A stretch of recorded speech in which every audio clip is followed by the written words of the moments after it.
La relación comercial entre Grecia y Etruria, iniciada en el siglo VIII a.C., tendría consecuencias imperecederas en la historia de la humanidad. De sus incipientes socios, los etruscos absorbieron las deidades olímpicas, la arquitectura y el alfabeto, que legarían años más tarde a Roma durante su dominación, convirtiéndose en protagonistas fundamentales en la conformación de la cultura grecolatina. El otro efecto de importancia que dispensó esta unión mercantil fue la expansión de las polis griegas en la península itálica. Los grandes navegantes del Tirreno, que buscaban las costas mineras para adquirir metales, fundaron cumas, la primera de las más de 40 colonias que constituyeron el territorio que los romanos bautizarían posteriormente como Magna Grecia. La rigurosidad histórica sobre el origen de estas urbanizaciones consigue entremezclarse y embellecerse con leyendas fundacionales asociadas a la poesía épica. El margen septentrional de la Magna Grecia, donde las olas turquesas deslizaban las naves a los pies de los templos dóricos, podría haberse llamado en aquel tiempo la Senda de los Héroes. Sebastián Porrini y Diego Ortega, en su gran libro de cosmovisiones míticas, Cuando los dioses habitaban la tierra, analizan la figura del héroe griego y enumeran sus principales rasgos distintivos: poseer una gestación particular, marcas visibles que lo caracterizan, armas como emblema de reconocimiento, inteligencia o fuerza superior, sufrir el exilio tras cometer un asesinato involuntario, la adversidad de una divinidad que intenta infructuosamente eliminarlo, ser sometido a una serie de pruebas que consigue superar, morir de forma violenta, ser destinatario de un culto tras su apoteosis o su ingreso al mundo de los inmortales. Los autores concluyen con un concepto esencial que configura la identidad épica: el sacrificio de su libertad para asumir el destino heroico. En su periplo, el héroe se somete a sus trabajos modificando el mundo a su paso. El inicio de una guerra, el origen de una dinastía o la fundación de espléndidas ciudades pueden ser algunos de los efectos colaterales de una gran epopeya. De Homero a nuestros días, la fascinación por la saga heroica subsiste incluso en el interés de personas que no son versadas en la cultura clásica. Más allá de la lectura simbólica de estas aventuras crueles y extravagantes, existe un placer inmemorial por escuchar y relatar buenas historias.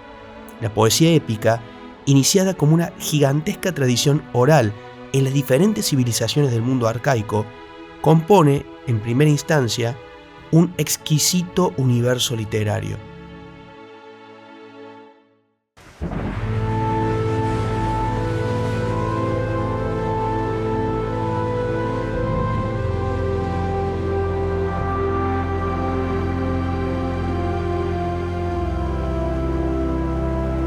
Comencemos el viaje a través de la Senda de los Héroes. En una de sus postas hallamos a Herculano, la intacta urbanización romana, de origen griego, sepultada bajo el manto volcánico del Vesubio en la famosa erupción del 79 después de Cristo. El nombre de esta villa marítima significa relativo a Hércules, y su leyenda de fundación está vinculada al relato más famoso sobre este semidios, sus 12 trabajos, una serie de faenas a priori imposibles demandadas por Euristeo, rey de Micenas. La extraordinaria gesta de Hércules comienza por exterminar al león de Nemea y despojarlo de su impenetrable piel que, junto a su masa, se transforma en una de sus principales insignias. Le siguieron hazañas no menos riesgosas y complejas. La 10ª tarea lo enfrentó a Geriones, rey de Tartesos, que había nacido con 3 cuerpos pegados a la cintura y ostentaba la fama de ser el hombre más fuerte del mundo. Hércules debía robar sus bueyes rojos, animales de una sublime belleza.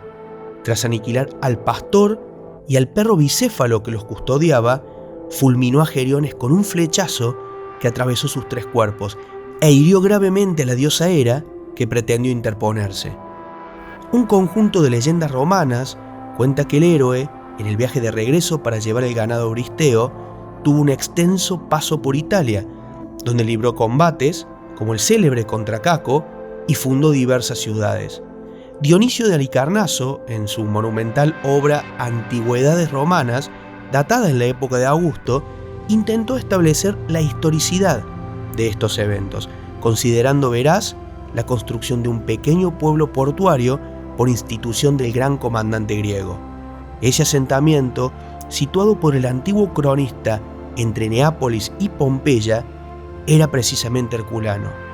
Más allá de los límites indefinibles entre historia y leyenda, me gusta imaginar a ese gigante brutal, con su masa y su piel de león, observando los primeros muros de su villa erigirse, mirando los soberbios bueyes pastar mientras la primera gota de la noche tiñe de óxido sus pieles, pensando en el atroz cuerpo de Geriones desplomado en la verde ladera de España, sintiendo en sus castigadas manos el perfume nostálgico del Tirreno, reposando su potencia a los pies del Vesubio, disfrutando la presión en las sienes que otorga el valor desbordante, preparándose para días violentos y reveladores. Aguardan por él, más criaturas temerarias, el previsible intento de traición de Atlas y un espectacular descenso al inframundo. El llamado a la aventura dilata sus venas. Poco importa cuántas veces recorra los mares. Nunca más será libre.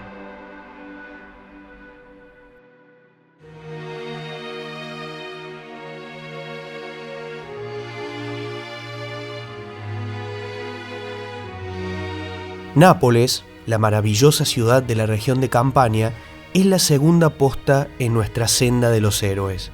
Su nombre es producto de la pronunciación italiana de la palabra griega Neápolis, que significa nueva ciudad. Nació como una colonia de cumas, logrando años más tarde superarla en importancia. No obstante, en su momento de fundación, su nombre era otro, Parténope.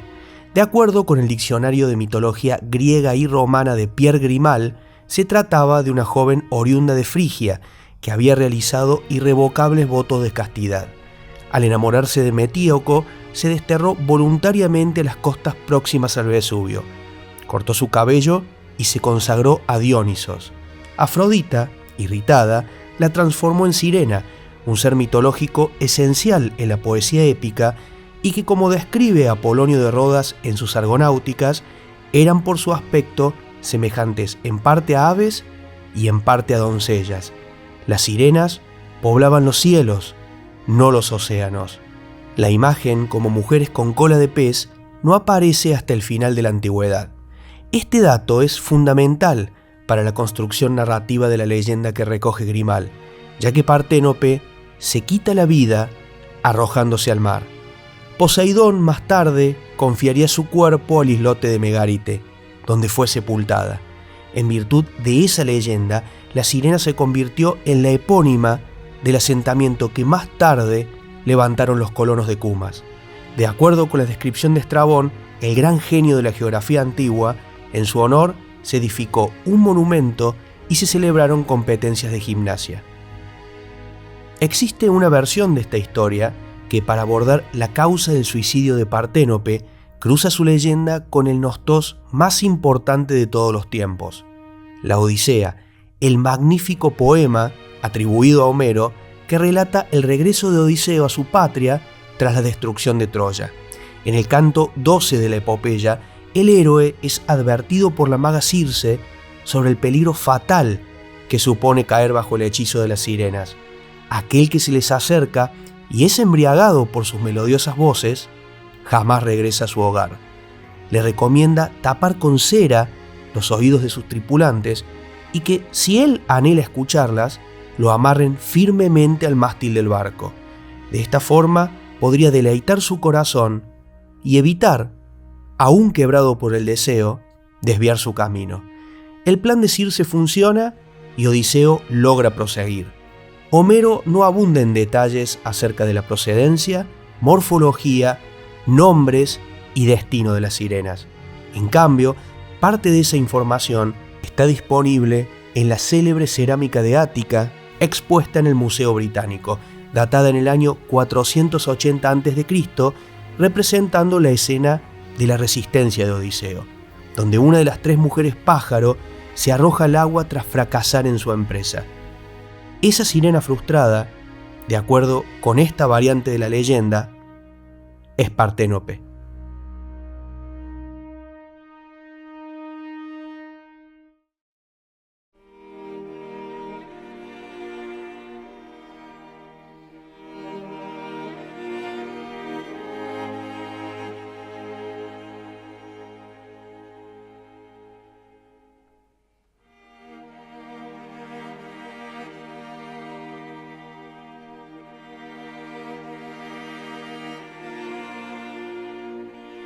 La tercera posta en la senda de los héroes es una de las ciudades con mejor estado de conservación del mundo griego.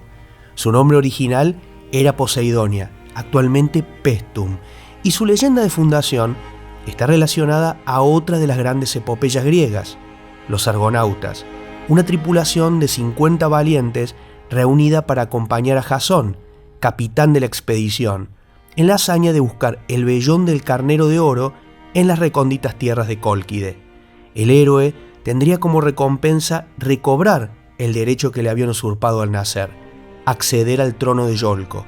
Jasón consigue conformar una tropa de élite, compuesta, entre los más destacados, por el mismísimo Hércules, que acababa de ejecutar su tercer trabajo, Cástor y Pólux, los temibles dioscuros, y Orfeo, el poeta tracio, que desempeña un papel fundamental en el desarrollo de la épica, a punto tal que, en una de sus versiones, llamada precisamente Argonáuticas Órficas, el relato es narrado por Orfeo en primera persona. Con su lira obsequiada por Apolo y su voz, educada por las musas, el poeta marca el ritmo de los remos, hechiza a las bestias marinas que siguen la nave y, como conocedor del profundo lenguaje de los templos, oficia de sacerdote, instituye los sacrificios, erige altares, accede a los misterios a través de devotas iniciaciones o entona los himnos rituales que le permiten a los argonautas cumplir con el designio divino.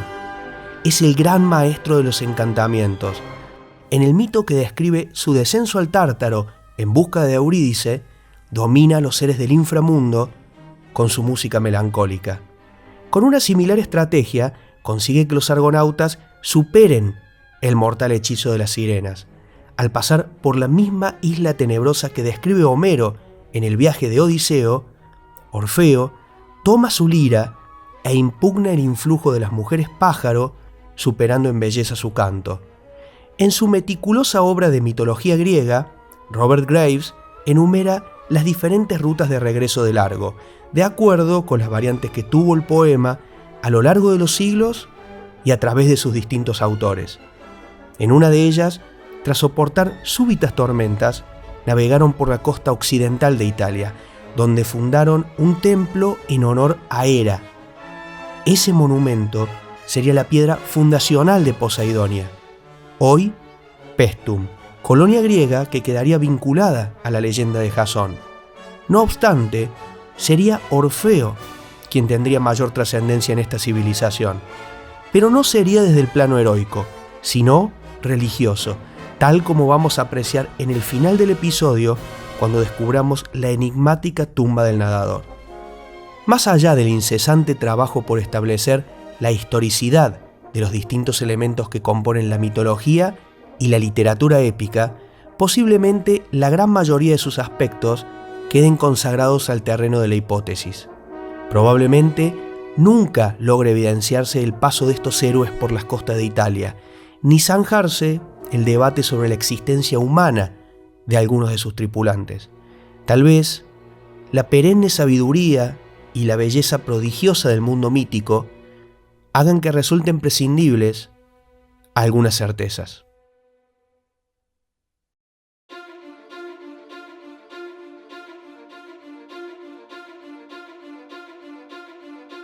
De lo que sí están absolutamente seguros los historiadores es de que esta era una colonia de otra colonia griega. Era una colonia fundada por navegantes sibaritas que estaban buscando un lugar estratégico. Cerca del mar, está aproximadamente a 1 kilómetro de la costa y también cercano al río. De esta manera tener asegurada la provisión de agua dulce y por otro lado también tener un buen punto estratégico para el comercio.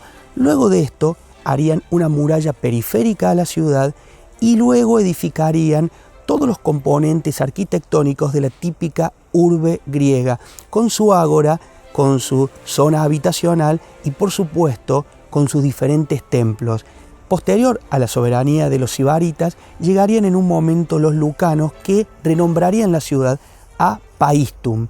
Y luego llegarían, más o menos en el 270 a.C., en el tiempo de la República, los romanos.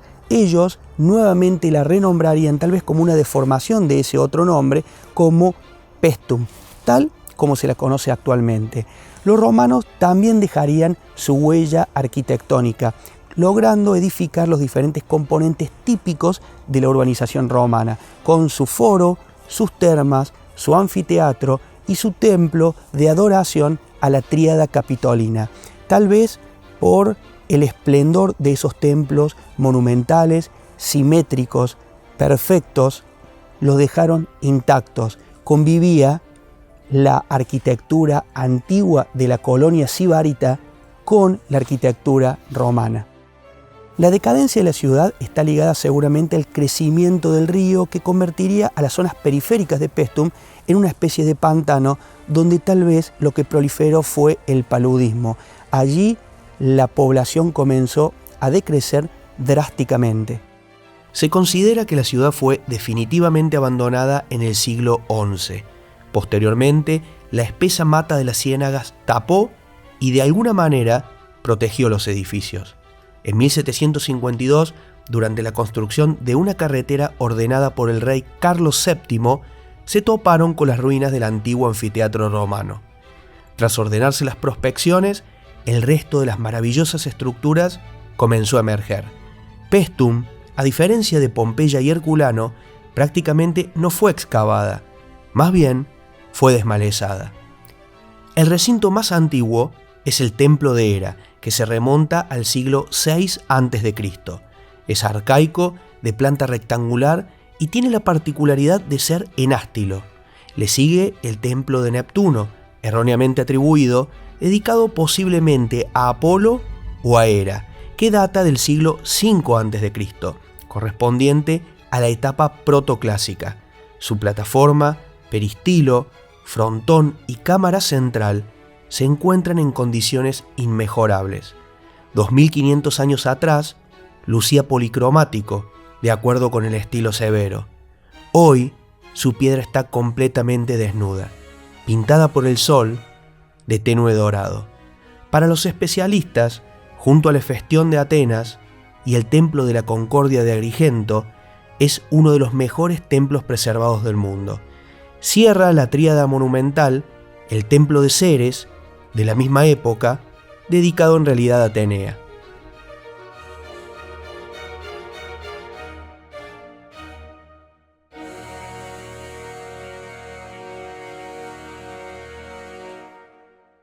Pero estos edificios no son la única joya de Paestum. Próximo al yacimiento se encuentra el Museo Arqueológico, repleto de artefactos estupendos. Sin embargo, hay uno que destaca. Su belleza produce una suerte de hipnosis. Se trata de la tumba del nadador, una caja funeraria compuesta por 5 lastras de roca calcárea de un valor artístico e histórico incalculable. Datada en el año 470 a.C., es la única tumba griega de ese periodo que posee frescos con imágenes de personas. Las paredes del sepulcro representan la escena de un simposio compuesto únicamente por hombres, emparejados de acuerdo con la paiderastía, tañendo los instrumentos y realizando libaciones en honor a Dionisos. La cobertura contiene la pintura que da nombre al sepulcro. Un hombre se arroja a la corriente marítima desde una plataforma. A diferencia de los integrantes del simposio, está desnudo y sin corona. En los extremos hay olivos, los árboles sagrados. No se trataba de pinturas decorativas ni homenajes al difunto. Es una pieza consagrada al más estremecedor de los rituales. Ese vuelo entre los confines del mundo conocido y las profundidades es la manifestación total del misterio para el que se había iniciado en vida. Es un salto al más allá, el espíritu liberándose del cuerpo. La tumba del nadador nos habla, en su conjunto, de la transmigración del alma, teoría que no pertenece al culto olímpico, sino al orfismo, una profunda religión de la antigua Grecia, donde el héroe, como conocedor del mundo de los muertos, se configura como el gran profeta, y que posee su propia cosmogonía, textos sagrados y ritos mistéricos. Orfeo tiene, al menos, una dimensión mitológica, una épica y una religiosa. Todas ellas continúan reverberando. Descuartizado por las Ménades, su poesía le ha concedido la inmortalidad. En la voz de sus discípulos, los incansables ascetas que vagaron con sus revelaciones por los rincones salvajes de Tracia.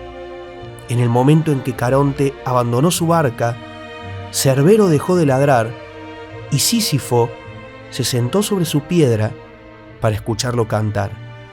En su lira, que para evitar que cayera en manos indignas, Zeus colocó entre las constelaciones. En su cabeza desmembrada, que mientras flotaba por el río Ebro, continuaba vociferando. Orfeo es el poeta de todos los tiempos, porque, entre otras cosas, un gran poeta es alguien que desciende por amor a los infiernos.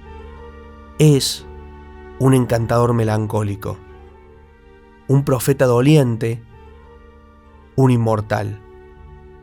Es el nadador desnudo saltando a la eternidad.